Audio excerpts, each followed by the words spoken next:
자, 보겠습니다.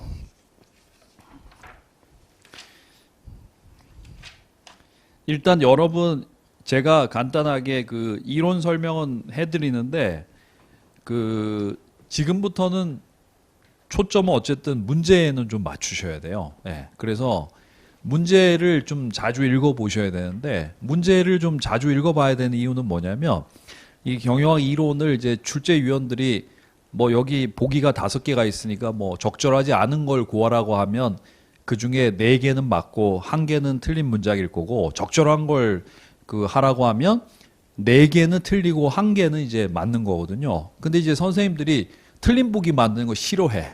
그래가지고 적절하지 않은 거를 구하라는 문제를 굉장히 많이 내셔요. 예. 근데 어쨌든 그 문제를 많이 봐야 되는 이유는 뭐냐면 그 틀린 보기 만들어내는 스킬을 좀 익혀야 돼요, 여러분이. 예. 그러니까 이제 그거 나중에 이게 틀린 보기는 좀 이런 식으로 만드는구나를 알면 나중에 시험 볼 때 좀 감이 생겨요. 그런데 만약에 문제를 안 읽어보시면 이론은 잘 아는데 이게 이제 어떻게 문제화되고 뭐 어떻게 맞는 보기 어떻게 틀린 보기를 이제 썰을 푸는지를 잘 몰라. 그러면 이제 시험을 좀 보기가 감이 없어요. 그래가지고 진짜 완전 직사포로 막 너무 쉬운 문제 있잖아요. 다음 중 뭐 BSC에 4가지에 해당되지 않는 것은 이런 거 외에는 그건 문제를 풀 수가 없거든요. 그러니까 어쨌든 지금은 공부하실 때 제 책 여기 각 장 뒤에 보면 지금까지 회계에서 났던 문제가 다 있진 않아요. 왜냐하면 얘도 경영학도 이론이 좀 뒤에 가면서 조금 바뀌어가지고요. 그 2000년대 초반에 났던 문제는 요즘에는 좀 이론적으로 바뀌어가지고 의미가 없어. 그래서 아예 그 문제가 안 나는데 그런 거를 여러분이 이제 요즘에 이론 바뀌어서 최근에 난 거하고 옛날 거하고 이렇게 보면 문제가 좀 약간 배치가 되는 게 있어요. 그러니까 이제 그런 거는 수험생들이 이상하다 이렇게 하고 이제 구별을 뭐 이게 가려운데 가지치기 해가지고 안 보고 그럴 수는 없거든. 그래서 이제 그런 거는 제가 과감하게 뺐어요. 그렇지만 뭐 거의 모든 문제가 다 있어. 필요한 거니까 제 책에 있는 기출문제 위주로 보시면 돼요. 근데 사실 제가 이거 외에도 만들어 놓은 문제가 겁나 많거든. 제가 이제 저기 학원 선생 한 지가 한 10몇 년 됐어요. 그러니까 이제 우리 경영 옛날에는 모의고사를 1년에 2번 봤어요. 1월 초인가 한 번 보고 뭐 1월 말인가 한번 전국 모의고사를 2번 봤거든. 근데 요즘은 한 번 보는데 그러니까 이제 제가 이때까지 만들어 놓은 모의고사 문제가 겁나 많아요. 근데 제가 이제 모의고사 만들 때 그 기출문제 지문 그냥 띡 해가지고 하는 게 아니라 완전 다 새롭게 출제위원 빙의 해가지고요. 완전 새로 만들. 그래서 이제 제 모의고사가 좀 어려워. 왜냐하면 이제 학생들한테 제가 야 너 기출 이거 지문 알고 있냐 이런 거 테스트하는 게 아니라 그 이제 시험을 봤을 때하고 거의 똑같은 상황을 만들려고 기존의 기출 지문에 없던 단어 이런 걸 써가지고 좀 해가지고 좀 어려운데 그래서 뭐 모의고사 문제집도 있고 하는데 그런 것까지 할 필요는 있겠냐 싶어. 네. 그러니까 이제 일단 먼저 여러분이 기출 문제에 집중해서요. 기출된 거를 일단 다 빠삭하게 하셔. 그리고 이제 이제 너무 이제 많이 봐서 지겹다. 그러면 이제 그런 거 풀어보셔도 되지만 내가 보기에는 거기까지 가기는 여러분이 힘들거든요. 왜냐하면 이제 다른 과목들하고 밸런스는 맞춰야지. 경영학만 하면 어떻게 되겠어요? 뭐 세법 과락으로 가고 그러겠죠. 그러니까 이제 그 정도 하시면 돼요. 그래서 이제 요 책 하나를 좀 마스터하고 시험 보러 간다 이렇게 보시면 됩니다. 그래서 문제를 자주 읽어서 좀 반복해서 읽어야 돼. 반복해서 읽어가지고요. 나중에 가면 한 시험 보기 한 일주일 전쯤 되면 이 책을 하루에 그냥 한 번 이렇게 쓱 넘기면서 볼 수 있을 정도가 되시면 돼요. 왜냐하면 너무 이제 지문을 많이 읽어서 안 읽어도 될 거는 이렇게 표시를 이렇게 하시면 그러면 이제 나중에 헷갈리는 것만 이렇게 보면 되기 때문에 그렇게 해서 가시면 돼요. 단지 이제 공부하실 때 좀 이렇게 하루에 막 경영학 공부를 막 4시간 하고 이거는 자살행위야, 여러분. 여러분 이제 오늘 하루에 수업 외에 공부할 수 있는 시간이 굉장히 적은데 그거를 경영학에 다 쏟아보시면 다른 거 진짜 조금만 안 봐도 바로 리셋됩니다. 그러니까 이제 경영학 공부는 좀 쉴 때 이제 좀 하루에 한 30분 요 정도씩 그냥 꾸준히 이렇게 하시는 게 좋지 시간을 너무 많이 투입하시는 건 옳지 않습니다. 오케이 됐죠? 출제는 뭐 경향은 나중에 보시면 되겠지만 제 책에 여기 보면 이제 초록색 여기 맨 처음에 맨 앞에 색깔이 뭐야? 여기에서 8문제, 그 다음에 보라색 8문제, 나중에 있는 초록색 8문제에서 888 이렇게 납니다. 888. 네. 그래서 뭐 출제 경향 같은 것들은 그 안에 디테일은 보시고요. 네. 1장 보도록 하겠습니다. 1장은 최근에 문제가 한 5년 동안 거의 난 적이 없어요. 한번 볼까? 몇 년째 안 나고 있는지. 경영 일반이 최근에 난 게 2016년이야. 17, 18, 19 이게 지금 한 6년째? 7년째 문제가 안 났어요. 근데 이게 이제 약간 함정은 있는데 올해도 문제는 나지 않았지만 경영 일반에 해당되는 내용이 3번 났어요. 그게 뭐가 났냐면 이 앞에 있는 내용이 뒤에 있는 문제에서 지문 하나씩 이렇게 들어가서 나와요. 예를 들면 뭐 올해도 리소스 베이스드 뷰에 관한 거 처음 시험 났고요. 그 다음에 호손 실험 이런 거 있잖아요. 이런 것도 뭐 다른 보기에 들어가서 났어. 그래서 이제 한 경영 일반에서 시험에 나긴 나는데 다음 중 뭐 경영학 이론에 관한 뭐 경영학의 발전 과정에 관한 설명 중 뭐 옳지 않은 걸 구하세요. 이런 거는 따로 나지는 않습니다. 그러니까 이제 요즘은 여기는 출제가 안 되고 다른 데에다 좀 섞여서 나기 때문에 아주 기본만 알고 계시면 된다는 거죠. 네. 봅시다. 13페이지 한번 보세요. 간단하게 리뷰를 하고 여기는 이제 빨리 문제를 풀겠어요. 자, 이게 산업혁명기의 경영학은 여러분 이제 그게 산업혁명 18세기 후반이잖아. 그때 이제 아담 스미스라는 사람이 있었는데 그 사람이 이제 국부론이라는 책을 썼어요. 국부론 그 영어 보시면 The Wealth of Nations에서 그건 국가의 부에 관한 책이야. 야, 국가가 부자가 되려면 너 어떻게 해야 되는 줄 아냐? 너 생산성 향상을 해야 돼. 이런 거야. 그래서 생산성 향상을 하려니까 어떻게 해요? 그 분업을 해야 된다고 주장한 거죠. 그래서 그 분업 거기 보시면 Division of Labor라고 한 거 있죠. 네. 분업. 분업이 뭐냐면 예를 들면 여기 앞에 우산 있는데 우산 만드는 공정을 한 사람이 여기 뭐 이거 해서 막 무슨 저기 천을 막 바느질 해가지고 막 우산에 붙이고 막 이런 게 아니라 우산 만드는 공정을 이제 세분화해서요. 누구는 저 천 자르는 거만 하고 누구는 이제 미싱만 돌리고 누구는 여기다 부착만 하고 누구는 여기다 나무 손잡이 끼는 거만 하고 이게 굉장히 좁은 범위의 과업을 하는 걸 분업이라고 하고 현대 경영학에서 뭐라고 하냐면 이걸 전문화라고 합니다. 워크 스페셜라이제이션이라고 해요. 이거 많이 들어봤죠? 스페셜라이제이션이라고 합니다. 네. 요거 기억이 잘 안 나시는 분들은 4장에 한번 볼까요, 여러분? 이해를 돕기 위해 4장을 한번 보세요. 여러분이 뭐 대부분 기억이 없을 거야, 아마. 경영학 수업 듣고 좀 오래돼 가지고요. 127페이지 한번 보셔. 127페이지. 이제 지금부터는 여러분 저 복습 이런 걸 미룰 수가 없기 때문에 제가 보기에는 사실은 문제를 미리 풀어오는 게 제일 좋아. 예습이 제일 좋아. 그래서 수업 시간에 복습하고 그냥 끝내면 되는데 근데 이제 대부분 또 그럴 여유가 없잖아. 그러니까 이제 하여튼 제일 좋은 건 베스트는 예습이에요. 미리 해오는 게 제일 좋아요. 보세요. 거기 127페이지 두 번째 보면 전문화 워크 스페셜라이제이션인데 조직의 직무가 개별 업무로 세분화되어 있는 죠. 이게 시험에도 났어요. 업무의 분화 정도 혹은 그 앞에다 세자를 붙여서 세분화되어 있는 정도.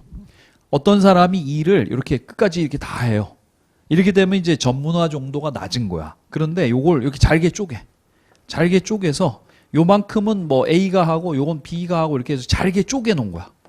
잘게 쪼개서 이거를 여기다가 이제 예를 들면 이동 컨베이어 시스템 이렇게 할 수도 있고 아니면 이제 그런 게 없으면 이동 컨베이어 시스템은 자동차 같은 건 무게가 있으니까 이제 바로 옆으로 옮기면서 해야 되지만 작은 전자제품 같은 경우에는 그냥 손으로 이렇게 넘겨줘도 되긴 하거든요. 물론 전자제품 공정에도 보면 컨베이어 시스템 장이 돼 있지만 그래서 그렇게 하는 거를 전문화라고 하는 거예요. 그래서 업무의 분화 정도라고 합니다. 분화 정도. 잊지 마세요. 네. 근데 여러분 이제 제가 요거 경영학 하기 전에 항상 미리 알고 있어야 되는 게 뭐냐면 요거 한 3가지 정도는 미리 알고 공부하시면 좋아. 첫 번째가 뭐냐면 X이론, Y론이라는 거 아시죠? 맥그리거의 X이론, Y론 동기부여에서 배웠는데 X이론은 어떤 거죠? 인간을 좀 부정적으로 보는 거야. 그러니까 만약에 제가 X이론 선생이라고 하면 학생들 그냥 얘네 공부 안 하려고 그래. 그래서 공부하게 하려면 연락 조져야 돼. 맨날 그래서 막 맨날 저기 수업 끝나고 자습한 다음에 집에 가기 전에 자물쇠반이라고 해서 여기 문 걸어놓고 애들 이제 시험 봐서 통과 못하면 집에 안 보내고 해서 막 시험 못 보면 여기서 막 때리고 막 이렇게 해야 공부해. 이게 이제 X이론이고요. Y론은 아니야. 애들 그 알아서 공부 열심히 해. 왜냐? 공부하는 게 이게 노는 거하고 똑같아. 이게 약간 지적으로 책 보면서 노는 거야. 그래서 사람들이 굉장히 이제 자율성, 그 다음에 자율성, 뭐 이런 걸 강조하는 거예요. 그래서 사람을 이제 X이론적인 이게 부정적인 인간관이고요. 요건 긍정적인 인간관인데 요거가 옛날 경영학이야. 그러니까 이제 X이론적인 경영자들은 주로 뭘 하냐면 감시, 통제, 처벌 이런 걸 강조하지만 Y론 경영자들 뭘 강조해요? 자유를 강조해요. 저는 Y론 선생님입니다. 공부는 고급 취미야, 여러분. 하고 싶을 때 해야 돼. 올해 안 땡기시면 내년도 기회가 있어요. 경영학 시험도 배점도 줄고 해서 내년에 안 땡겨 후년도 있고 그렇죠. 예, 어쨌든 그 뭐 자기 책임하에 하는 거지. 그래서 이제 그게 Y론인데 현대 경영학은 다 이쪽입니다. 이 과거 경영학은 약간 이쪽이고 어려운 문제 나오면 약간 감이 있어요. 이게 과거는 이쪽이고요. 현대 경영학은 이쪽이라는 거죠. 왜냐하면 이제 요즘은 기술적으로 굉장히 발전한 시대이기 때문에 이게 이제 상상을 한 게 현실로 될 수 있는 시대이기 때문에 누가 더 기발한 상상을 하느냐 뭐 이런 것들이 굉장히 중요하거든. 그래서 이제 이런 거 개인의 창의성 이런 거 강조하는 이쪽이 중요하고요. 그 다음에 두 번째, 조직엔 여러분 기계적 조직하고 유기적 조직이 있잖아. 요건 이제 조직을 기계에다 비유한 거야. 그래서 여러분 보면 이거 기계적 조직의 제일 큰 특징은 이제 뭐죠? 이런 거죠. 환경이 안정적일 때, 스테이블할 때는 우리가 이제 효율성을 추구할 수 있어요.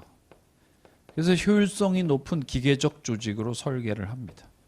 반면에 이제 환경이 불안정할 때, unstable 할 때는 효율성은 이제 갖다 버리고 유연성을 추구해야 돼. 그래서 유연성이 높은 유기적 조직으로 설계를 해야 되는 거죠. 여러분 이제 보세요. 예를 들면 뭐 기계 같은 거는 예를 들면 뭐 믹서 같은 거야. 그럼 걔는 이제 정말 전기 꼽아주고 거기다가 뭐 1단, 2단, 3단 버튼이 있는데 버튼 누르면 일사불란하게 명령 수행합니다. 믹서기 안에다가 심지어 이 색깔 있는 분필을 넣고 갈라고 해도 가라. 그렇죠? 명령 내리면 그냥 돌아가는 거야. 하지만 이제 믹서기 환경 물속에 집어넣으면 그냥 바로 못 쓰게 돼버리는 거죠. 네. 근데 이제 불안정 환경에서는 이게 안정적인 환경에서 효율성이 중요하지만 불안정 환경에서는 이제 유연성이 중요해. 효율성은 의미가 없고 유연성이 중요해. 그래서 유연한 인간은 굉장히 모든 환경에 다 적응할 수 있는 유연성이 있잖아요. 그래서 이제 유기적 조직을 해야 되는 거죠. 예를 들면 이제 이 동네 설렁탕 집이 뭐 500그릇 플러스 마이너스 10그릇 팔려요. 그러니까 이제 많이 팔리는 날에는 510그릇이고 조금 팔리면 490그릇이야.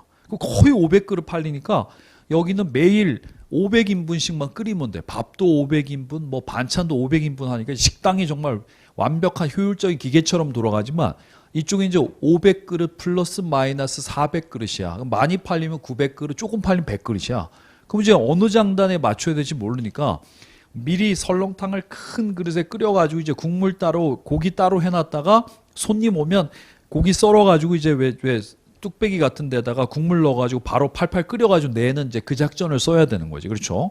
이게 마찬가지예요, 여러분. 시험에 맨날 나는 게 뻔해.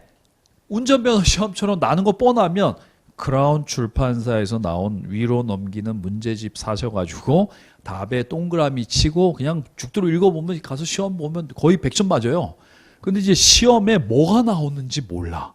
그럼 이제 뭐가 나와도 다 풀 수 있게 공부를 해야 되거든. 그러니까 이게 뭐 인생의 이치야. 그래서 어쨌든 조직도 마찬가지로 이렇게 하는데 요거 특징은 뭐냐면 아까 127페이지에 봤던 것처럼 전문화, 공식화, 집권화 요 세 가지가 집권화 세 가지가 이쪽은 다 고고고야.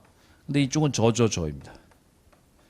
그래서 이건 이제 경영학에서 완전 베이직이야. 이건 베이직. 이거 시험에서 잘 나는 거고 완전 베이직이고 어쨌든 요거를 알아두셔야 돼요, 여러분. 환경이 안정적일 때는 우리 이제 효율성, 유연성 중에 둘 다는 안 돼요, 여러분. 네. 효율성 쪽에 몰빵을 해야 되고 환경이 불안정할 때는 유연성 쪽에다가 몰빵을 해야 되는 거야. 그렇죠? 네. 왜냐하면 여러분 회계사 시험은 좀 어려운 거기 때문에 만약에 경제야. 경제학에 뭐 나올 줄 알아요? 그럼 그것만 하면 되지. 그것만 몇 개만 하면 되지. 근데 이제 뭐가 나올지 모르잖아. 그러니까 어떻게 해? 그 다음에 문제가 어떤 스타일로 나올지 전혀 모르잖아. 그러니까 어떻게 해? 뭐 어떤 것도 났을 때 일단 나는 일단 기본 과락은 넘어야 되고, 예. 그 다음에 이제 접수를 좀 안정적으로 딸 수 있도록 뭐 이렇게 좀 해야 되는 거지. 뭐가 나와도 풀 수 있도록 뭐 그런 걸 해야 되는 거죠. 네. 일단 요거 두 개는 일단 기본으로 알고 계셔야 돼. 네. 자, 그래서 어쨌든 아담 스미스는 이제 그 분업이란 걸 처음 주장했는데 그 현대 경영학을 치면 전문화이고요. 그러다가 이제 20세기 초로 옵니다. 고전적 접근법이 있는데 고전적 접근법은 이제 경영학에 약간 효율성이란 철학을 갖다 줍니다. 왜냐하면 20세기 초에는 생산 현장의 생산성이 무지 낮았어. 무지 낮았기 때문에 그래서 어떻게 좀 생산성하고 효율성하고 같은 얘기거든요, 여러분. 보세요. 여기 없지만 이제 경영학에서 보면 이제 효율성하고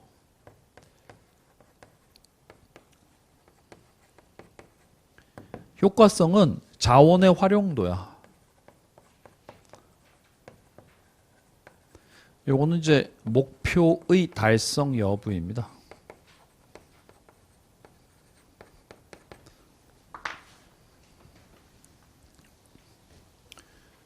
그러니까 이제 경영학에서는 이거 두 개를 이제 동시에 추구하거든.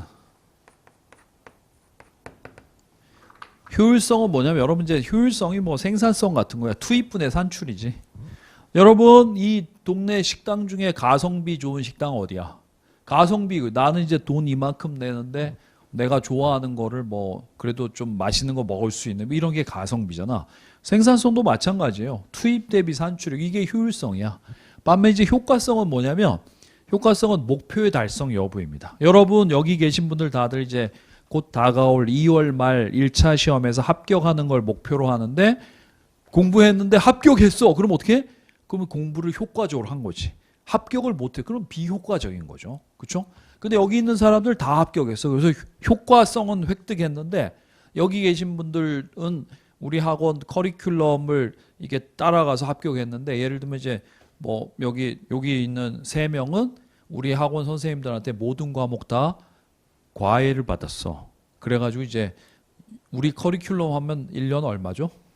쭉 하면 한 500만 원 학원비? 500만 원 언더? 오버? 언더? 사람마다 가격이 다 달라? 뭐 한 500만 원 언저리라고 하면 이제 어떤 사람들은 500만 원 투입하고 합격했는데 다른 사람들은 이제 과목당 다 과외를 받아서 저는 이제 경영학 과외 만약에 신청한 사람 없지만 한다고 하면 1000만 원 받겠어요. 1000만 원 너무 많나? 500 정도 받겠습니다. 500. 네. 50%이지. 그래서 이제 모든 선생님들한테 5천만 원 주고 저기 과외 받아서 합격한 거. 그러니까 이제 다른 사람들은 500 투입하고 합격했는데 어떤 사람은 5천만 원 투입하고 합격했기 때문에 이게 비율이 훨씬 더 좋잖아. 이런 거를 이제 효율성이라고 해요. 효율성. 자원의 활용도이죠. 그러니까 경영학은 당연히 모든 기업은 다 목표가 있고 목표를 달성하는데 요즘에 뭐 최근에 어떤 히트하고 있는 영화가 있다고 하면 모두 영화 찍을 때 그래도 관객이 많이 와서 돈 버는 게 다 목표이기 때문에 예를 들면 뭐 요번에 이거 투입한 걸로 보면 관객이 적어도 300만 원 와야 손익분기점인데 일단 300만 넘는 게 목표인데 예를 들면 뭐 800만, 1000만 이렇게 오고 하면 돈 많이 버는 거예요. 어쨌든 이제 목표는 달성했는데 예를 들면 저예산 또 영화야. 크게 돈 안 들였는데 벌면 그게 효율성도 좋은 거지. 그렇죠? 네. 그 효율성 좋은 돈 조금 투입하는 영화를 뭐라고 그래요, 여러분? 독립영화라고 하는데 독립영화는 히트 칠 수가 없습니다. 왜냐하면 진짜 저예산으로 배우도 C급, 장비도 거의 BC급 뭐 그래가지고 하는 거기 때문에 근데 독립영화 왜 해요? 독립영화를 이제 영화 학도들이 한번 이제 습작하는 영화의 모든 프로세스를 한번 네가 직접 해봐 이렇게 하는 걸 하기 때문에 그래서 이제 독립영화가 히트 치는 거는 말도 안 됩니다. 막 돈을 막 100억, 200억씩 때려 부은 영화도 그냥 한 방에 맛이 가는데 그 있잖아. 여러분 네이버 영화 보고 와가지고 네이버에다가 가서 평점에다가 이제 1개 준 다음에 5개 준 다음에 나만 당할 수 없다. 이렇게 써놓으면 그 영화가 끝나는 거잖아. 그렇죠? 예. 그런 것처럼 이제 어쨌든 그런 게 가성비야. 그래서 이제 이거 둘 다 추구해야 돼. 둘 다. 근데 이제 20세기 초에는 이게 너무 낮았어. 생산성이 너무 낮았기 때문에 이제 효율성에 추구를 합니다. 그래서 이제 그 미국 경영학들은 주로 이제 생산 현장에다가 초점을 효율성 높이는 걸 맞췄고요. 유럽 경영학은 조직 전체에다가 약간 초점을 맞췄어요. 그래서 그 대표적인 게 미국 경영학의 테일러의 과학적 관리법이죠. 시험에 제일 잘 나는 게 뭡니까? 3번이지 뭐 차별적 성과급 제도가 시험에 겁나 많이 납니다. 차별적 성과급 제도. 일단 이 테일러라는 사람은 이 작업을 하는 데는 원 베스트 웨이가 있다고 믿었어요. 그러니까 이제 예를 들면 여러분 최근에 제가 이제 뭐 그 작년인가? 작년이구나. 예. 작년에 이제 제가 골프 처음 배웠어요. 골프는 좀 젊었을 때 하면 좋은데 골프가 돈 너무 많이 들어서 젊었을 때 하면 늙어서 골프를 못 쳐. 많이 들기 때문에 그러니까 이제 저처럼 나이 들어서 골프 치는 게 좋아. 네. 왜냐하면 뭐 그래도 젊은 사람보단 제가 경제적으로 그래 조금이라도 낫기 때문에 그래도 시간도 좀 많고 젊었을 때 일해야죠. 근데 젊었을 때 골프에 빠지면 늙어서 아마 좀 골프 치기가 힘들 수도 있어. 네. 그래서 어제는 제가 이제 작년에 우리 집사람이 뭐 그거 같이 배우자고 해서 이제 했는데 그 뭐 골프도 보면 뭐 막 유튜브에 보면 막 선생들마다 막 원 베스트 웨이가 다다. 뭐 이런 식으로 하면 뭐 이게 공이 이제 잘못 쳐가지고 뭐 이게 오른쪽으로 가는 걸 슬라이스라고 하는 이런 건 뭐 절대 없어집니다 하는데 어쨌든 모든 사람이 다들 보면 자기가 생각하기에는 뭐 뭔가를 하는 이게 뭐 스윙을 하고 이런 거에 원 베스트 웨이가 있거든. 그래서 이제 이 테일러도 작업을 하는데 항상 최선의 방법이 있다. 그래서 이제 최선의 방법이 있는데 내가 이제 작업을 연구를 해서 이 최선의 방법을 알아내서 사람들한테 이걸 알려주면 생산성이 올라갈 수도 있지만 그거대로 안 하면 안 된다는 거죠. 그러니까 여러분도 보면 여러분도 생각하기에는 경영학 공부의 최선의 방법이 있고 재무관리 최선의 방법, 재무회계 최선의 방법, 원가관리회계 최선의 방법, 상법 최선의 뭐 이런 거 있을 거야. 똑같은 공부 방법을 모든 과목에 다 쓰는 거는 좀 문제지. 그렇죠? 예. 과목들마다 논리도 다르고 하니까 예를 들면 뭐 재무회계나 뭐 재무관리 이런 것들은 문제를 풀어야 되는데 이게 이론은 이해를 가는데 문제를 또 푸는 걸 못 하시는 분들이 있어요. 그런 분들은 약간 이런 또 외워서 딱딱 찾고 이런 건 잘 하시는데 이런 상황에서 뭐 이거 뭐 풀어봐 이런 것도 못 하시는 분들이 있어요. 그러니까 이제 그 과목들마다 좀 방법을 달리 해야 되는데 그래서 거기 보면 이제 테일러의 과학적 관리법은 원 베스트 웨이가 있다. 그래서 이제 내가 작업마다 원 베스트 웨이를 연구를 해서 찾아서 주면 성과가 올라간다고 주장한 사람이죠. 그래서 이제 이 사람이 뭘 했냐면 동작 작업의 하나의 동작 또 걸리는 또 그 동작 연구 시간 연구가 중요한 사람이죠. 그다음에 그 세 번째 줄에 보면 높은 임금 낮은 노무비의 원리도 꼭 알아두세요. 이 사람은 이제 요거대로 하면 직원들한테는 월급을 더 줄 수 있고 전체적으로 회사의 노무비는 좀 낮출 수 있다는 거죠. 여러분 이게 사실 말이 안 돼요. 직원들한테 임금은 많이 주는데 노무비가 낮아진다는 게 말은 안 되는데 어떤 거냐면 이런 거예요. 우리가 선철 나르는 사람한테 뭐 톤당 1.15불을 줬는데 요거 이제 하루에 12톤을 날랐대요. 근데 이제 48톤을 날르고 일을 좀 쉽게 해줬나 봐. 저기다가 이제 여기 제철소에서 여기 있는 그 재련된 선철이라는 걸 이제 피그 아이언이라고 하는데 저기 용광로까지 옮기는데 이거 여기서 저까지 계속 옮겨야 되니까 여기다가 어떻게 하면 돼요? 철도 레일 같은 걸 놓고 거기다 얹은 다음에 그냥 쑥 밀고 가면 편하게 거기다 확 불어버리면 쉽게 옮길 수가 있기 때문에 들고 가는 거하고 그렇게 하는 거하고 완전 차이가 나죠. 그래서 이제 그렇게 만들어줘서 48톤 하면 1.75불을 주기로 한 거야. 그러니까 보세요. 생산성은 400%가 올라갔는데 임금은 뭐 대충 한 50%가 올랐기 때문에 어쨌거나 저쨌거나 직원들한테는 더 돈을 많이 주고 대신에 이제 돈을 더 비용이 나가더라도 회사의 생산성은 4배가 올라가니까 임금도 똑같이 4배 올라간 게 임금은 50% 생산성 4배 됐기 때문에 그래서 이걸 뭐야? 높은 임금, 낮은 노무비의 원리. 오히려 매출액 대비 노무비의 비중은 더 낮아진 거야. 그렇죠? 이게 바로 뭐냐면 이제 노사 공룡의 원리입니다. 노와 사가 공동으로 번영하려면 임금을 너무 많이 주면 종업원 좋지만 회사가 망하고요. 또 임금을 너무 조금 주면 회사는 돈 많이 벌지만 종업원들은 살기 힘들어지기 때문에 노사가 공룡하려면 어떻게 돼요? 뭐 직원들도 큰 힘 안 들이고 생산성이 올라서 돈 더 받고 회사도 돈 좀 더 벌고 뭐 그러면 이제 임금 올려줄 수가 있잖아. 그렇죠. 이게 노사 공회의 원리인데 시험에 제일 잘 나는 건 3번의 차별적 성과급입니다. 차별적 성과급. 나머지는 여러분 한번 읽어보시고요. 뒷장에 넘겨보세요. 차별적 성과급이 어떤 거냐면 이렇게 된 거야. 14번에 14페이지에 여러분 제가 이거 말할게요. 이거 맞는지 틀린지 확인해 보세요. 테일러의 차별적 성과급은 시간제 임금을 지향하였다. 맞아 틀려? 여기 그림 보고. 테일러의 차별적 성과급은 시간제 임금을 지향하였다. OX. X입니다. 여기 보면 X축이 생산량이야. 그러니까 이제 시간제 우리가 저기 돈 받는 방법에 시간당 편의점에서 알바하면 시간당 돈 받잖아요. 한 시간에 뭐 얼마 이렇게 받는데 여기 테일러는 시간제 임금이 아니라 생산량에 비례한 임금이야. 예를 들면 여러분이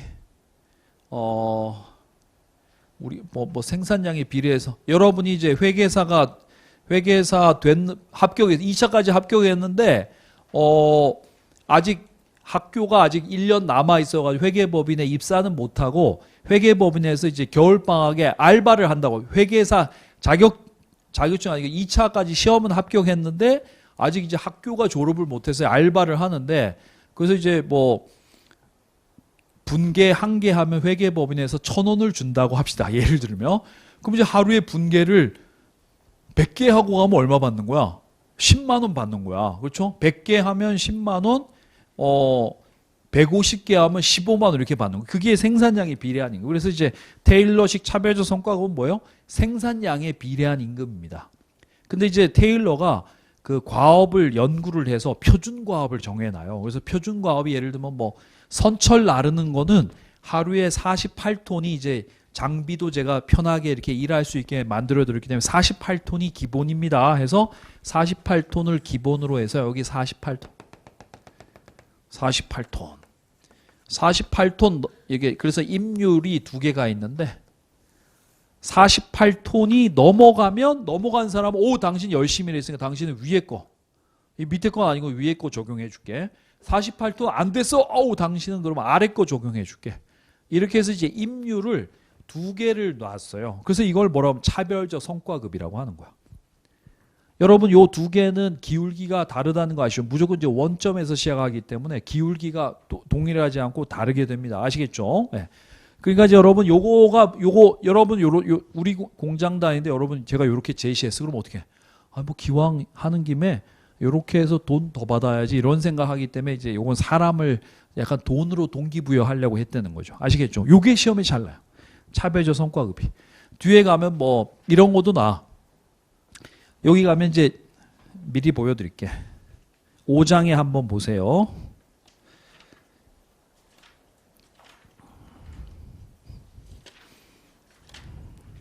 (177페이지) 한번 보실까?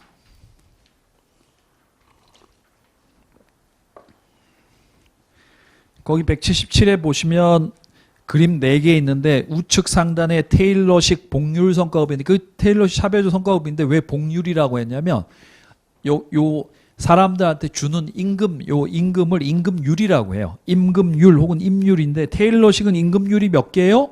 2개. 요 2개잖아, 2개. 근데 왼쪽 하단에 보면 메르크식이라는 게 있는데 메르크식은 임률이 몇 개예요? 3개야, 3개. 그래프 3개 해놓고 그 구간을 3개를 해놓고 맨 아래 구간은 맨 낮은 거. 그 다음에 가장 높은 구간에서는 제일 위에 거.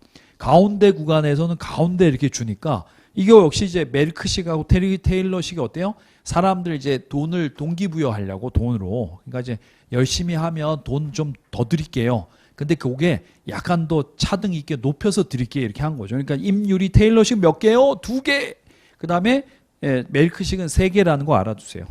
그래서 그게 임률이 여러 개라고 해서 복률 성과급이라고 합니다. 복률 성과급. 아시겠죠? 네. 그게 나온 지 굉장히 좀 100년도 넘은 역사가 있는 임금제도다라는 거 알아두시면 되겠습니다. 자, 그 다음에 2번에 포드는 이제 저기 지금 굴러다니고 있는 포드 자동차 설비자 포드거든요. 그래서 이 사람이 자동차를 이제 대량 생산하려고 포드가 옛날에 그 설립할 때만 해도 미국에는 자동차 회사가 500개도 넘게 있었어요. 그러니까 이제 그 다들 이제 헛간에다가 이렇게 좀 소규모로 해가지고 자동차 엔진 사다가 붙여서 이렇게 했었는데 자동차가 그러니까 이제 여러분 차를 1년에 10대 생산을 해. 그럼 먹고 살려면 한 대 얼마에 팔아야 돼? 비싸게 팔 수밖에 없지. 그렇죠. 그러니까 이제 포드는 어떠냐면 기업은 사회에 봉사하는 기관이라고 생각을 했거든. 그 봉사를 하려면 어떻게 해야 돼? 고객들한테는 차를 싸게, 직원들한테는 돈을 많이 줘야 돼서 그 포드의 원리가 뭐냐면 저가격 고임금이에요. 그래서 여러분 포드를 떠올리시면 아 봉사주 이 사람 이제 사회 봉사하려고 했다는 게 제일 중요해요. 그래서 저가격 고임금이야. 하지만 테일러는 뭐였죠? 테일러는 높은 임금 낮은 노무비이기 때문에 그건 고임금 저노무비야. 그래서 공통되는 부분이 뭐예요? 고임금은 공통이 됩니다. 그래서 그 두 개를 비교해서 꼭 알아둬야 돼. 옆에 그 공란에다가 테일러 고임금 저노무비, 포드는 저가격 고임금 이 두 개를 꼭 알아두세요. 근데 포드 하면 뭘 떠올리라고 여러분? 봉사주의를 떠올려. 봉사가 뭐야? 가격은 싸게, 그 다음에 사회로부터 회사에 들어와서 일하는 직원들한테는 돈 많이 주는 게 봉사잖아. 그렇죠? 그러니까 봉사 저가격 고임금을 한 거야. 그럼 여러분 저가격 고임금 하려면 대량 생산해야 돼? 소량 생산해야 돼? 대량 생산해야지 싸게 할 수 있죠. 그래서 이제 자동차를 대량 생산하러 뭐 했냐면 이제 3S 했어요. 3S. 3S. Simplification.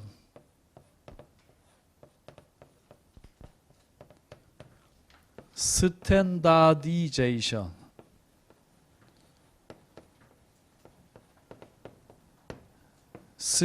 Specialization. 라이제이션도 겁나 많다 그죠? 네. 이렇게 이제 세 가지를 했던 거죠. 이거 외워야 돼. 3S 외워야 돼, 여러분.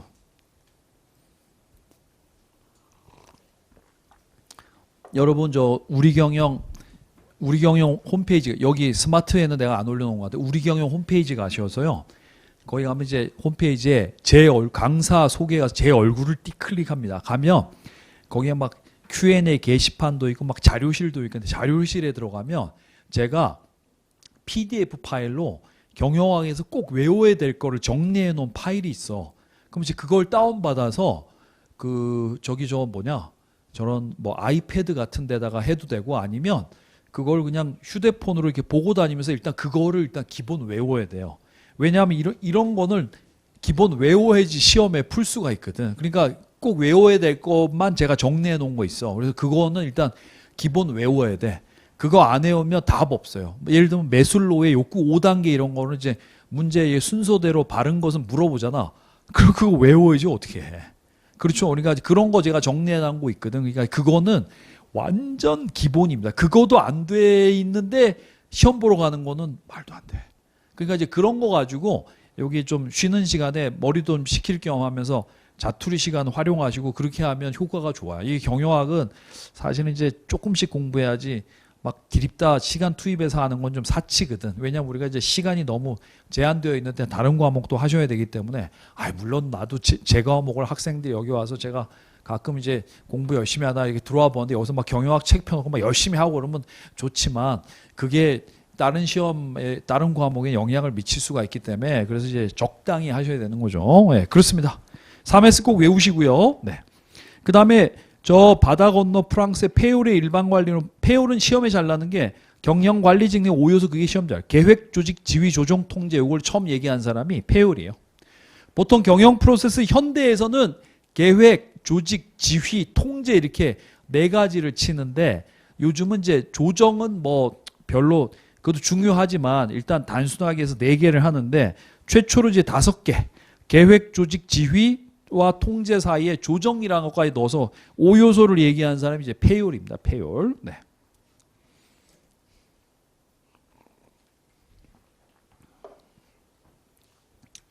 그 다음에요. 베버의 관료제론 보겠습니다. 베버는 또 독일 사람이거든. 네. 근데 이게 올해 시험에 나왔어요. 베버가. 그러니까 저 뒤에 4장에 같이 섞여가지고 시험 났는데 여러분 제가 이런 얘기 했었죠. 네.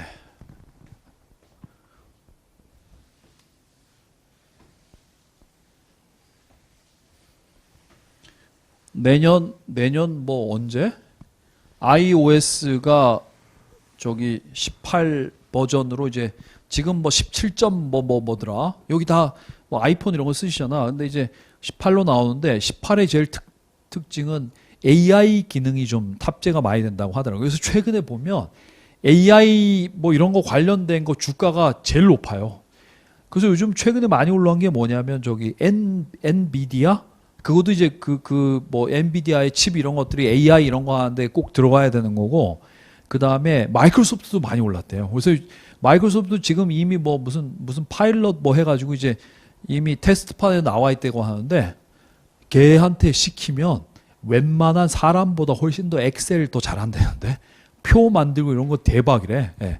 그리고 지금도 뭐 어디 가면 파워포인트 같은 거 자동으로 만들어주는 게 있대요. 그래서 야, 너 독서의 중요성에 대한 파워포인트 만들어봐 하면 걔가 자동으로 막 그래서 AI가 막 만들어내고 막 그래서 이제 그런 데가 그렇게 하면 이제 굉장히 1인 기업도 할 수 혼자서 이제 걔한테 야, 저 이거 매출 자료 이거 엑셀로 좀 만들어봐 이렇게 하면 바로 만들고 하기 때문에 그래서 그 마이크로소프트의 엑셀 이런데 기본으로 그게 이제 탑재가 되는가 봐. 그러니까 이제 그걸 사용하려면 어떻게 해? 점점 더 엑셀을 써야 돼. 돈 주고 결제해야 되는 거야. 그러니까 예를 들면 비품 이런 거는 이제 전혀 쓸 수가 없고 그 기능을 쓰려면 정말 마이크로소프트에다가 이제 월에 막 한 2만 원, 3만 원씩 내면서 이제 그걸 써야 되는 거죠. 하지만 2만 원, 3만 원 내고 쓰는 게 직원들 하나 고용해서 4대 보험 해주고 월급 2, 300 주는 것보다 훨씬 나을 수가 있잖아. 그러니까 이제 그렇게 되는 거예요. 그래서 그 회사들이 주가가 요즘에 연락 많이 올랐어요. 그렇죠? 근데 어쨌든 여러분 보면 이제 모든 기기에 OS가 있잖아. OS가 뭐냐면 이제 이게 오퍼레이팅 시스템이야. 그래서 이제 애플 거는 이제 iOS라고 하고 저기 저 구글에서 나온 거는 안드로이드라고 하고 그다음에 이제 컴퓨터 돌리는 거에는 제일 대표적인 게 윈도우즈라는 게 있죠. 큰 컴퓨터는 뭐 유닉스인가 뭐 이런 걸 쓰는데 이 OS가 있고 여기 예를 들면 뭐 iOS가 있고 여기 아이패드가 있다. 그러면 이게 관료제야, 관료제. 이게 관료제는 조직이 아니라 조직을 운영하기 위한 원리야, 원리. 그러니까 관료제가 OS라고 보시면 돼요. 한 조직이 있는데 조직을 운영하기 위한 원리를 관료제라고 합니다. 관료제는 조직 구조가 아니야. 조직을 운영하기 위한 원리야. 왜냐하면 제가 우리 집사람 노트북 한 2년 전에 사줬는데 LG 노트북 좀 싸게 팔아서 샀더니 이 자식들 OS도 윈도우즈도 안 깔려 있는 거야. 싸니까 거기서 윈도우 안 깔려 있으면 했는데 제가 그거 못 보고 샀어요. 그래서 우리 집사람한테 욕 대박 먹고 켰는데 막 블루 스크린만 있고 하니까 우리 집사람이 뭐 이런 거 샀냐고 해서 이제 전화했더니 오시면 깔아준대. 물론 돈 내고. 그래서 가서 제가 용산 가서 윈도우즈 사는데 한 10만 원 정도 하던데. 그래서 10만 원 내고 이제 깔아가지고 오니까 이제 뭐 와이파이도 잡히고 거기다가 뭐 마이크로소프트 윈도우도 깔 수가 있고 이렇게 된 거죠. 그러니까 이제 그 컴퓨터 여러분한테 제가 막 진짜 좋은 컴퓨터를 OS 안 깔고 줬어. 그럼 못 써요. 그러니까 조직도 그 안에다가 조직의 운영 원리라든가 이런 걸 깔아줘야지 쓸 수가 있지. 안 깔아줘. 그래서 관료제가 그 OS야, OS. 깔아주면 그럼 이제 큰 조직을 운영할 수 있는데 작은 컴퓨터에는 윈도우즈 깔면 쉽게 돌아가지만 슈퍼컴퓨터에다 윈도우즈 깔면 어떻게 될까? 돌아는 가는데 슈퍼컴퓨터가 가진 성능을 다 이끌어내지 못하거든요. 그래서 여기 보면 관료제가 읽어보세요. 대규모 조직을 효율적으로 운영하기 위한 이상적 원리야. 그러니까 얘는 소규모 조직용 OS가 아니라 대규모 조직용 OS입니다. 근데 그 베버의 이상적 관료제 원칙이 사실 중요한데 이건 다 외우지는 못해 여러분. 그래서 보세요. 분업. 이 일은 이제 분업이라는 게 뭐야? 전문화. 자기가 이제 약간 전문 분야를 맡아야 된다. 그 다음에 이제 권한계층. 상사가 권한을 갖고 밑에 사람은 받들어야 된다. 사람 뽑을 때 공식적으로 뽑아야 된다. 아는 애라고 데려다 시키고 이렇게. 개인 회사는 되지만 큰 데에서는 안 된다는 거죠. 그 다음에 공식적 규칙과 규제대로 돌아가야 되고 비개인성. 누구 이제 약간 사사롭게 뭐 봐주고 이런 건 안 되고요. 경력 지하. 자기 이제 그 경력 분야에서 쭉. 여러분 행시 합격해서 뭐 재경직 이런 거 합격하면 재경부서만 계속 있잖아. 그게 이제 경력 지향이고 문서화. 다 문서화로 이렇게 남기고 하는 거죠. 그래서 이제 보세요. 여러분 분업을 하니까 관료제 원칙을 조직에다가 주입을 꽉 하면 분업을 하니까 전문화 수준이 올라가고 공식적 규칙이나 뭐 문서화 이런 것 때문에 공식화 수준이 올라가고 그 다음에 이제 권한 계층 때문에 상사가 권한을 갖고 밑에 사는 이게 위에 권한이 집중되는 거거든요. 그래서 이제 집권화수이 높아지기 때문에 관료제의 원칙을 조직에다 주입하면 조직 구조는 어느 쪽에 가까워져요? 기계적 조직에 가까워진다는 거죠. 아시겠죠? 네. 그래서 어쨌든 관료제는 뭐야? 로직이야. 로직이지 그 조직 구조 그 자체는 아니라는 거야. 이해가시죠, 여러분? 네. 그래서 어쨌든 여기 보면 1번과 2번은 미국 경영학인데 미국 경영학은 작업 현장에서 생산성 높이기 위해서 뭐 차별적 성과급하고 작업 연구하고 이렇게 그다음에 3S 해야 돼 이렇게 했지만 유럽에 있는 저기 프랑스의 페어라고 베버는 조직 전체의 효율을 높이기 위해서 야, 저 관리할 때는 조직 지휘 통제로 해야 되고 그다음에 뭐 베버의 관료제처럼 이렇게 뭐 이상적인 관료제 원칙을 주입해서 조직을 운영해야 돼서 하나는 미국 경영학은 약간 작업 현장의 효율성에 초점을 맞추고 유럽 경영학은 뭐예요? 조직 전체의 효율성 향상에 초점을 맞추고 있다는 거죠. 오케이 됐죠. 하지만 공통점은 뭐다? 효율성이다라는 거죠. 효율성. 그 다음에 15페이지의 인간관계론 보겠어요.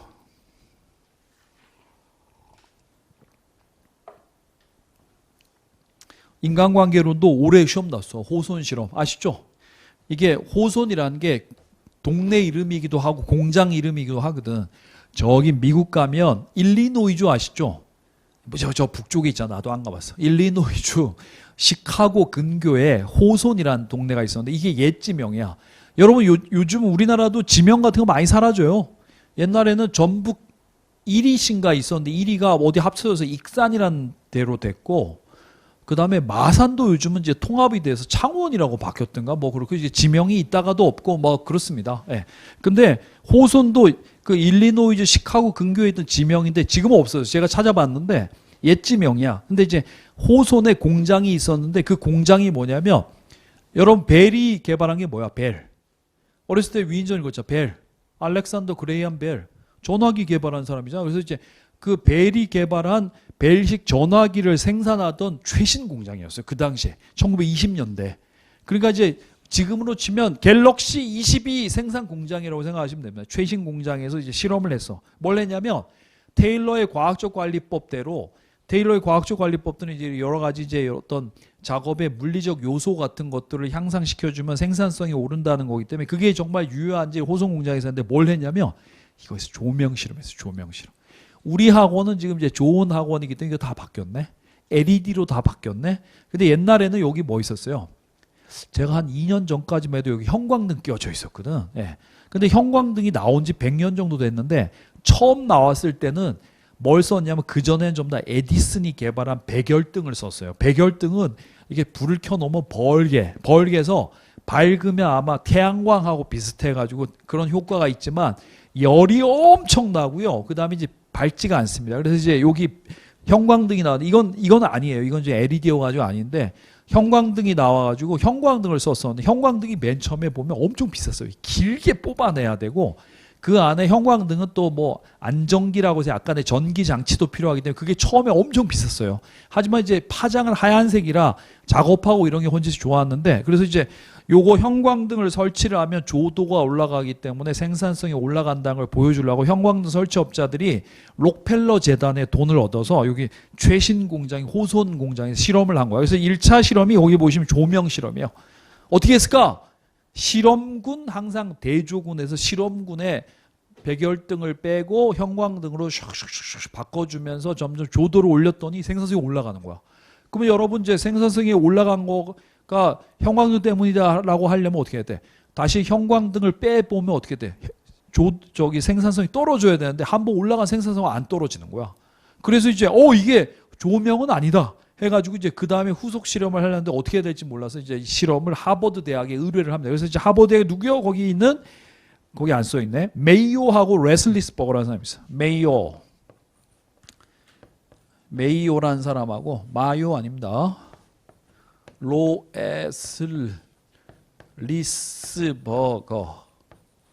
로에슬리스버거라는 교수. 이 사람이 이제 메인이야. 이 사람은 이제 약간 보조 교수. 이 두 명이 와서 여기 호손 공장에서 한 10년 넘게 실험을 하고 나온 게 이제 인간관계론입니다. 그래서 2차, 3차, 4차 실험은 이제 요 사람들이 했는데 어쨌든 실험의 내용은 모르셔도 되는데 인간관계론 결과 알게 된 건 뭐냐? 아, 조직 내에 비공식 조직이 존재하는데 그 비공식 조직이 열라 영향력이 크더라라는 걸 알게 된 거죠. 그래서 인간관계에서 제일 중요한 단어가 비공식 조직이야. 혹은 비공식 집단이라는 거죠.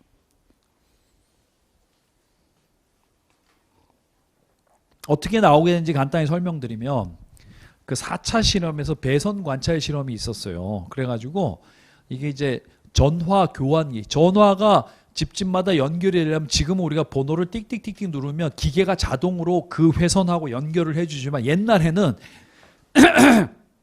이 돌려가지고 교환이 받아서 몇 번 대주세요 하면 교환이 그 집 전화기하고 우리 집 전화기를 꽂아가지고 연결을 시켜주던 시대가 있었어요. 그래서 이제 어쨌든 꽂으려고 해도 어쨌든 전화 교환기가 필요한데 전화 교환기를 일일이 다 전선을 납땜해서 만들어야 되는데 그래서 그 전화 교환기를 납땜을 하던 14명의 남자 직공이 있었는데 거기도 이제 테일러의 과학적 관리법 도입돼서요. 전화 교환기를 하루에 1.5대 정도 조립하는 게 납땜을 하는 게 표준 과업이었어요. 그러니까 이제 이거 넘어가면 어떻게 됐을까? 이거 넘어가면 돈을 더 받고요. 못하면 이걸 했어요. 근데 이 사람들 일부러 계속 한계를 해가지고 돈을 계속 조금 받는 이거 조금만 넘어가면 돈을 엄청나게 더 받을 수 있는데 돈을 조금 받는 거예요. 그래서 사람이 인터뷰해 보니까 야 니네 왜 이렇게 돈 조금 받냐? 왜 일부러 그런 것 같은데 왜 그러냐 했더니 자기네 사실 일 잘하는데 빡쳤다는 거지. 회사에서 임의로 정한 1.5개 이거 우리가 달성하는 순간 니네 또 나중에 2.5개에서 우리 계속 이제 저 부려먹으려고 뭐 그런 거지 이렇게 해서 반발을 해서 사람들이 일부러 계속 한계했어요. 그러니까 사람들이 보통 보면 타일러 과학적 관리법에서는 사람들은 약간 경제적 동물이기 때문에 이렇게 제안을 하면 이걸 해서 우리가 생산성 높일 거라고 생각을 했는데 안 그런 거야. 실제로는 어떤 사람 돈을 더 벌려고 14명의 남자 직공 중에 어떤 사람이 막 납땜을 열심히 하면 옆에서 팔을 쳐. 막 이렇게 해서 사회적 압력을 가하고 막 이런 모습들을 보고 와 이게 사람들이 이게 돈보다는 또 약간 다른 게 있구나라는 걸 알게 된. 그래서 이제 보통 보면 우리가 회사의 정책이 회사의 어떤 뭐 이런 지시라든가 정책 이런 게 생산 현장에서 가장 프라이어리티 우선순위가 있는 건 줄 알았는데 알고 보니까 그거보다는 동료 집단의 압력 이런 것들이 더 생산성에 영향을 많이 미친다는 걸 알게 된 거예요. 그게 바로 그래서 이제 이게 비공식 조직 회사 내에는 여러분들 학교에 가시면 이렇게 비공식 조직들이 있잖아. 같이 아름아름 친한 사람들이 있는데 그런 것들의 논리가 생산성에 굉장히 영향을 많이 미친다는 걸 알게 된 게 바로 이제 호손 실험 인간관계론 되겠습니다. 아시겠죠? 근데 이제 인간관계론이 문을 빨리 내려요. 왜냐? 뭔가 인간에 대한 연구인데 인간을 체계적으로 연구를 해야 되는데 체계적으로 연구할 수 있는 방법이 없는 거야. 그냥 사람들 간의 관계, 경영자와 종업원, 종업원들끼리 관계 뭐 이런 걸 좋게 하면 생산성 오른다고 해가지고 이게 이제 뭐 연구를 더 이상 할 수가 없어요. 그래서 이제 그 연구를 넘겨준 게 네 번째 있는 행동과학이야. 행동과학은 인간 행동에 대한 옆에 있지만 이제 과학적이고 체계적인. 여러분 보통 이제 과학이란 게 붙으려면 토마스 쿤의 과학혁명 이런 책 읽어보면 과학에서 제일 중요한 게 뭐냐면 인과관계입니다. 원인과. 여러분도 이런 원인 때문에 이런 결과가 생긴다라는 얘기를 듣지 않으면 그러면 이제 믿지를 않습니다. 이게 내가 연구해봤더니 어떤 질병이 있는데 그게 이것 때문에 생기는 거였어. 그러니까 이제 이걸 제거를 하면 그 질병 낫게 할 수가 있어. 이런 거. 요즘에 이제 인간이 지금 연락 많이 도전하고 있는 게 이제 암 치료. 이거 우리가 이제 생애가 길어지다 보니까 생애에 암 한 번 걸리고 이런 사람들이 굉장히 많은데 암으로 돌아가시는 분 많은데 인간이 이제 암을 정복하게 되면 좀 이렇게 더 행복하게 살 수도 있고 뭐 걸리더라도 치료도 할 수 있고 그러잖아요. 근데 지금 이제 치료 안 되는 경우도 있고 한데 최근에 연세대 의대에서 뭐 무슨 뭐 중성 뭐 미립장가 해가지고 막 이런 엄청나게 큰 기계 해가지고 뭐 이렇게 물질을 뭘 뽑아낸다더라 뭐 해가지고 무슨 가속기 같은 것처럼 해서 암 환자의 그 암세포에다가 그 중성 미립자를 이제 쏘는 거야. 그렇게 되면 이제 암세포만 죽는데요. 보통은 이제 지금 치료제는 전부 다 항암제를 먹는데 항암제는 암세포만 죽이면 되는데 그걸 못하니까 이제 다른 정상 세포도 막 죽여요. 그러니까 막 머리도 다 빠지고 막 여기 막 장기 내에 있는 뭐 세포도 죽고 해서 막 입맛도 없고 막 그러다가 이제 암 환자분들이 이제 거의 뭐 굉장히 힘들고 막 이렇게 되는데, 그래서 이제 그거 하는데 현재는 그게 남자들 전립선 암에만 하고 있다. 다른 암에는 못 하고. 그래서 어쨌든 뭐 그런 건데, 그래서 예를 들면 뭐 암이 뭐 어떤 기전으로 이제 기존 세포가 암 세포로 변하는데, 그 과정에서 뭐 그 원인이 된 물질이 뭐다 뭐 이렇게 하면 그런 걸 제거를 하면 이제 없앨 수가 있기 때문에, 그래서 과학이란 게 붙으려면 원인 결과가 있어야 돼. 근데 여러분, 심령 과학이란 게 말이 돼? 심령 과학? 저기 저 뒤에 귀신 앉아 있는 거 보여? 저기 이게 증명할 수 없잖아. 그러니까 이거는 구라야. 이게 뭐 보면 어떤 사람들 뭐 폐가 이런 데 가보면 저기 뭐 귀신 2명이 앉아 있습니다 뭐 이렇게 하는데 증명할 수가 없잖아. 그러니까 이제 그런 거는 사실 과학이라고 하기는 좀 뭐한 세계인 거죠. 그렇죠. 이게 원인 결과가 있어야 되는데 그래서 원인 결과가 하려면 이제 과학이랑 붙일 수 있는데, 행동 과학이 그런 거야. 인간의 행동을 연구하는 거야. 인간의 행동을. 그래서 예를 들면 학원에서 보면 엄청 열심히 하는 학생들도 있고, 어떤 학생들은 열심히 안 하는 학생들도 있어. 그럼 열심히 하는 학생들은 그 열심히 하는 행동의 원인이 뭔지를 밝히면, 그러면 이제 예를 들면 뭐 그런 것 때문에 열심히 한다고 하면, 열심히 안 하는 학생이 그런 조건이 안 된다고 하면 그걸 바꿔주면 그 학생도 열심히 하는 학생이 될 수도 있고 하니까, 그런 인간의 행동에 영향을 미치는 여러 변수들을 체계적으로 배우는 걸 행동과학이라고 하는데, 행동과학이 뭐냐면 우리가 여러분 오늘 이제 뒤에서 할 거야. 2장과 3장에 있는 조직 행동 있죠. 그게 행동과학의 경영학 버전이라고 생각하시면 되는 거야. 아시겠죠? 네. 그 다음에요, 시스템적 접근법 보겠습니다. 그래서 여러분 이렇게 했어요. 회계사 시험에도 왔는데, 다음 중 경영학의 뭐 발전 과정에서 나온 이론과 그 이론의 주요 내용이 바라지 않은 것은, 이렇게 뒤에 문제가 있는데, 행동과학하고 비공식 조직의 존재와 그 기능을 밝힘, 이렇게 하면 그건 틀렸어요. 비공식 조직은 무조건 그 위에 있는 인간관계론하고 붙어야 돼. 밑에 있는 행동과학은 그건 조직 행동이기 때문에 그걸 최초로 밝힌 거는 무조건 비공식 조직의 존재와 그 기능을 처음 밝힌 건 무조건 뭐다? 인간관계론입니다. 인간관계론. 아시겠죠? 3번과 4번의 공통점은 인간을 연구 대상으로 한다는 거는 동일해. 하지만 완전 하나는 3번은 체계 없음, 4번은 연락 체계적임, 이렇다고 보시면 되겠습니다. 그 다음에 5번에 시스템적 접근법은 이제 조직을 시스템으로 보는 거죠. 시스템. 그래서 여러분 이제 우리가 휴먼 바디가 시스템인데, 휴먼 바디는 뭘로 구성돼요? 소화기관, 뭐 순환기관, 뭐 골격, 근육, 뭐 이런 걸로 구성이 되는데, 이 여러 가지 이런 거를 이제 하나의 시스템을 구성하는 작은 요소들을 서브 시스템이라고 하는데, 서브 시스템들은 굉장히 상호 유기적으로 관련돼 있어요. 그러니까 여러분, 코로나 걸리면 뭐야? 코로나 호흡기 질환이거든. 그러면 호흡기만 아파요? 아니잖아. 막 온몸 다 쑤시고 막 코로나 걸려봤죠, 여러분? 한 번도 안 걸린 사람도 있는데 한 번 걸리시면 이제 많이 아프거든. 그렇죠? 그러니까 이제 그게 온몸이 다 유기적으로 연결돼 있고 해서, 그래서 이제 하나가 문제 생기면 다른 것도 막 문제가 생길 수도 있고 막 그런 거야. 그렇죠? 그런 게 바로 뭐냐면 시스템입니다. 시스템. 그래서 이게 조직이라는 것도, 하나의 조직도 여러 개의 이런 서브 시스템으로 구성되어 있는데, 이게 하나가 문제 생기면 다른 것도 문제가 생길 수 있다는 거야. 이게 예를 들면 뭐 야채 박스에 썩은 사과 하나 있으면 그 옆에 붙어 있는 애들도 같이 썩을 수 있는 것처럼, 그런 것처럼. 그리고 이제 이런 조직은 환경에 둘러싸여 있어서 여기서 투입물이 들어와서요, 어떤 프로세스를 거쳐서 산출물을 내고 이게 다시 이제 투입돼서 돌아가고 하는 거죠. 그래서 이제 어쨌든 요즘의 조직은 전부 다 뭐예요? 환경과 교류를 하고 있기 때문에 조직은 다 뭐냐면 개방 시스템이라고 합니다. 환경하고 교류가 있으면 개방 시스템, 교류가 없으면 폐쇄 시스템이에요. 폐쇄. 그래서 요즘은 다 개방 시스템을 지향하고 있다라는 것이죠. 장갑 끕시다. 어우 더워. 이것도 시험에 났어요. 이것도 시험에 났어. 네. 최근에 조직은 전부 다 뭐예요? 개방 시스템으로 인식해야 된다는 거죠. 개방 시스템.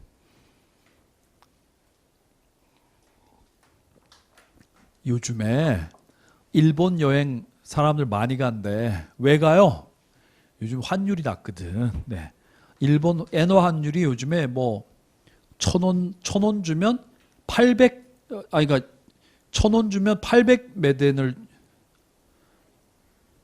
얼마야? 800이 아니라 이게 1달러당 800메덴이더라. 그렇죠? 예, 그러니까 지금 우리나라 돈 1,000원 주면 130? 150? 어쨌든 우리나라 돈이 요즘에 이제 일본 가면 쓸만해. 가치가 있어요. 그러니까 어쨌든 그 엔화 가치가 낮으니까 일본은 진짜 일본의 중소기업 진짜 많은데 중소기업은 전부 다 이제 내수 위주로 하고요.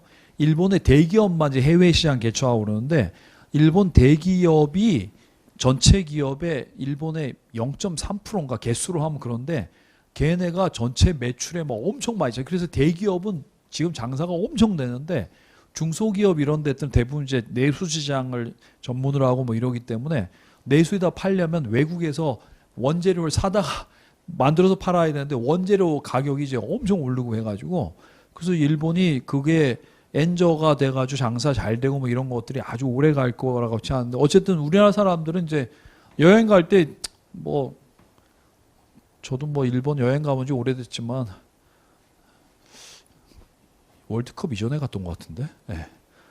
근데 어쨌든 뭐 일본이 좋긴 하잖아. 가깝고 뭐 그래서 좋긴 한데 요즘에 약간 이제 여러 가지 역사적 문제 뭐 이런 것 때문에 약간 사이는 안 좋지만 뭐 여행은 많이 가시는 것 같아요. 네. 그래서 그거 보면 그게 기업이 환경에 영향을 많이 받잖아. 그래서 일본 기업들은 뭐 이렇게 수출을 많이 하는 기업들은 요즘에 굉장히 호황일 거고 수입을 많이 해야 되는 기업들은 굉장히 불황일 거고 그러겠죠. 일본 여행 업계는 안 좋겠지. 왜냐하면 엔화 가치가 떨어지니까 일본 사람이 해외 나갈 때 여행을 거의 안 가니까. 네, 그래서 이제 여기 들어오는 거는 괜찮은데 나가는 건 힘들고 뭐 그러겠죠. 네, 그런 게 바로 이제 시스템적 관점이다. 6번의 상환운용 관점은 이제 상황에 맞아야 되는 거지. 그렇죠? 네. 여러분 생각해 보세요. 여러분이 이제 회계사 시험 처음으로 진입하는 사람인데 수석 합격자의 합격 수기를 읽어보고 나도 저거 똑같이 할 거야 해서 모든 과목을 이제 그 사람하고 똑같이 공부하면 잘 맞을까 안 맞을까? 맞을 수도 있고 안 맞을 수도 있지. 왜냐하면 사람마다 이제 다 공부 방법도 다르고 또 좋아하는 선생님 스타일도 다 달라요. 그렇기 때문에 그게 그 사람이 그대로 하는 그 사람 그 합격수 읽고 그대로 따라하는 건 자기한테는 좀 안 맞는 옷일 수도 있어. 그러니까 그게 상황에 맞아야 된다. 그게 상환운용 접근법입니다. 기업마다 예를 들면 이제 환경이 안정적인 환경에 처해 있는 기업에서는 기계적으로 설계하는 게 상황에 맞는 거고 환경이 불안정할 경우에는 유기적으로 설계하는데 불안정한데 기계적으로 하고 안정적인데 유기적으로 하고 하는 건 안 맞는 거거든. 그렇죠. 그러니까 경영학에서는 이게 상황에 맞는 그런 접근법이 필요하다는 게 상황론적 접근법입니다. 그 상환의 접근법은 그래서 좀 복잡해. 이게 상환의 접근법이 영어로 하면 contingency approach인데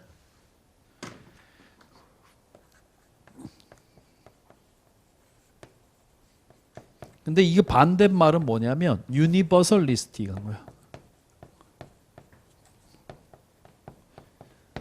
유니버설리스틱은 뭐냐면 야 우주 만물 통용되는 원리가 있다는 거지. 그러니까 예를 들면 이제 만병통치약이라는 게 있나요, 여러분? 이거 하나를 먹으면 모든 질병이 사라진 만병통치약이 있어요? 없지. 그렇죠. 그러니까 어떻게 의대에서 이제 막 오랜 기간 배워가지고 환자마다 이제 같은 질병이라도 치료 방법을 이제 환자의 상태라든가 뭐 질병의 진행 정도에 따라서 다 다른 치료법을 써야 되는 것처럼 예. 그런 유니버설리스틱한 거는 없다는 거죠. 그러니까 이제 기업마다 처해 있는 상황에 다 맞게 해야 되기 때문에 진짜 수억 개의 조합이 나오게 되는 거죠. 그러니까 좀 약간 복잡한 게 사실은 이제 경영학 이론이다라는 것이죠. 네. 그래서 대표적인 상황이 뭐냐면 여러분 이거는 외워야 되는데 이제 회사마다 처해 있는 전략, 수행하는 전략도 다르고 규모도 다르고 기술도 다르고 처해 있는 환경 물론 저기 유기적 기술 환경 다뤘지만 이 네 가지가 다 다르기 때문에 이 회사마다 이 맞는 각각 전략, 규모, 기술, 환경에 맞는 조직 구조를 설계하든 아니면 뭐 적당한 경영 방식을 선택하는 게 중요하다는 거죠. 어떤 중소기업이 야 삼성에서 그거 한대 해서 우리한테 도입하는 건 연락 안 맞는 옷일 수도 있다는 거지. 그렇죠? 네. 상환조건법이고요. 이제 7번의 자원기반 관점 보겠습니다. 이게 올해 시험에 났어요. 그러니까 올해 시험에 다른 보기에 그 막스 베버의 관료제가 났고 인간관계론 한 문장 났고 그 다음에 저기 요 자원기반 관점 최초로 시험 났어요. 경영학 시험에 최초로.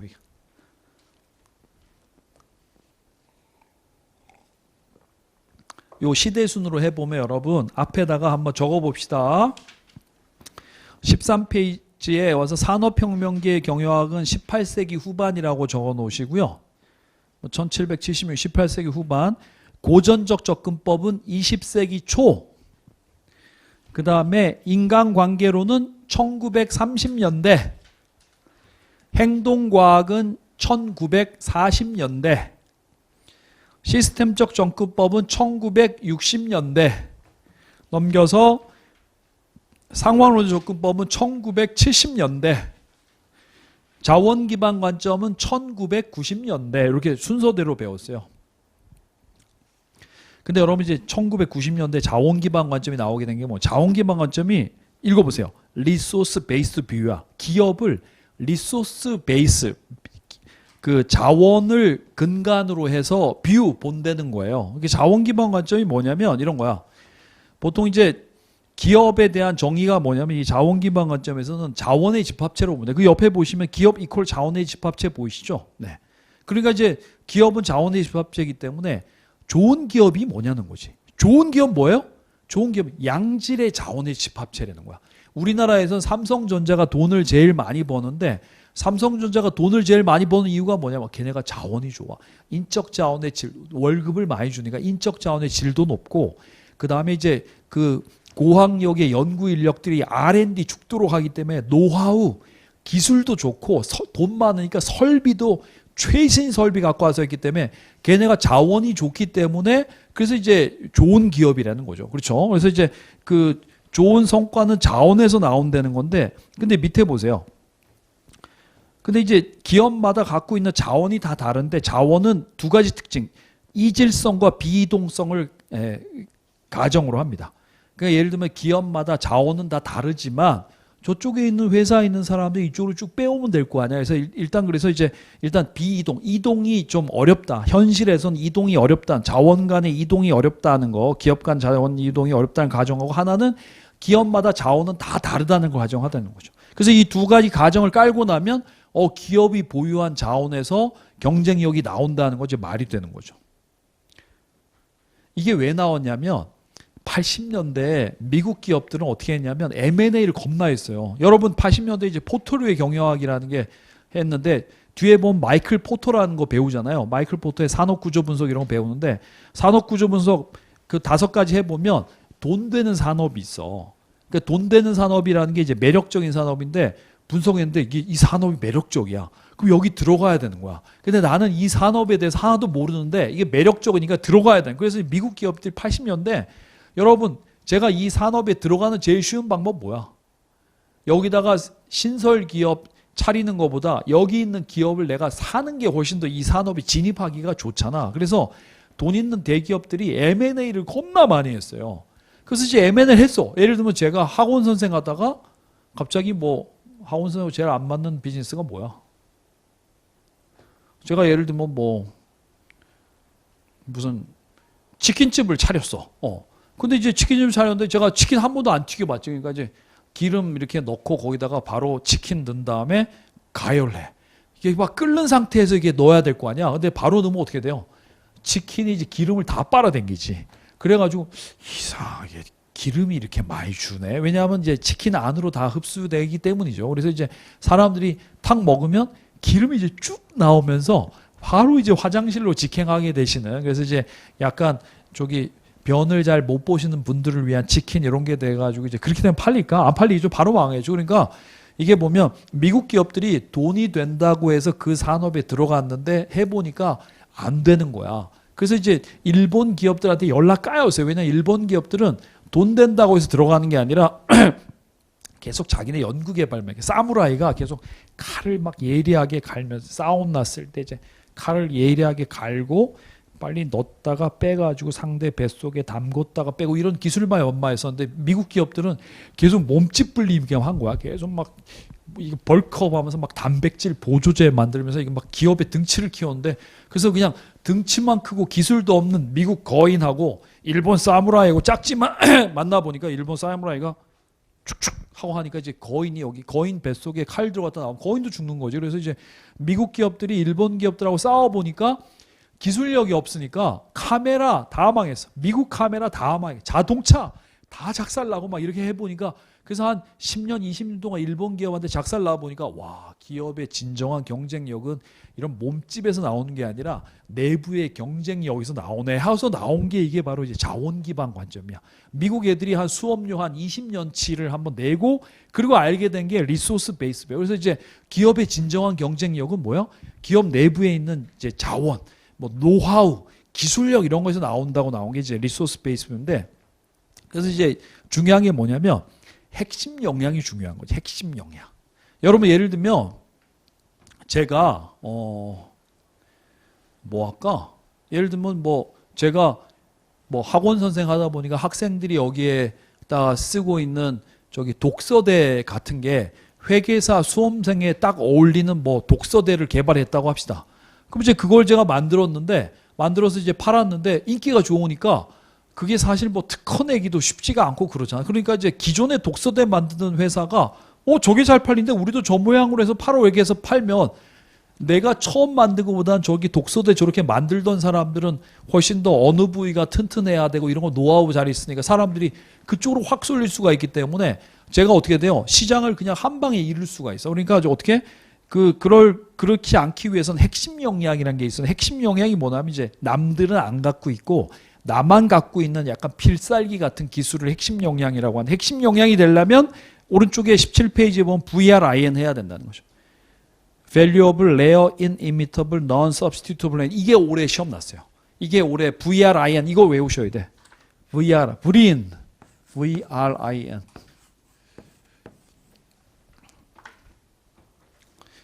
여러분 어떤 기술로 뭔가 이 기술을 가지고 제품 만들면 아유 돈은 돼야 돼. 돈. 그 밸류 크리에이션 해야 된다는 거지. 여러분 어떤 기술 갖고 있는데 돈이 여러분 회계사 되시면 회계사 기술 쓰면 돈 벌 수 있잖아. 근데 예를 들면 어떤 기술이 있는데 그거는 돈이 안 돼. 그러면 의미가 없어요.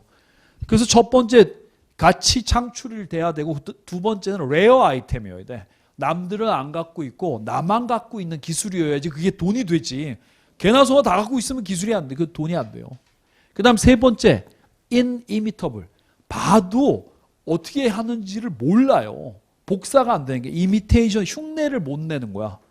여러분 돈도 가치도 창출하고 레어한데 보면 바로 간파당해. 그러면 이제 그거는 의미가 없어요. 그래서 간파당할 이미테이션이 안 되고 그다음에 네 번째는 뭐냐면 non-substitutable. 야 그거 가치 창출하고 레어하고 inimitable 해서 내가 어떻게 하는지 모르겠는데 내가 갖고 있는 기술을 가지고 그거하고 똑같은 효과 낼 수 있어. 그러면 이제 대체 기술이 있기 때문에 그러면 또 돈이 안 돼요. 그래서 대체 불가능한 그걸로만. 그래서 이제 이 네 가지가 전부 다 뭐예요? 교집합이어야 돼. 이 중에 한 가지만 있어도 안 되고 이 네 가지가 다 갖고 있는 기술이 뭐냐? 그게 핵심 역량이고 그런 걸 갖고 있으면 돈을 많이 벌 수 있다는 거죠.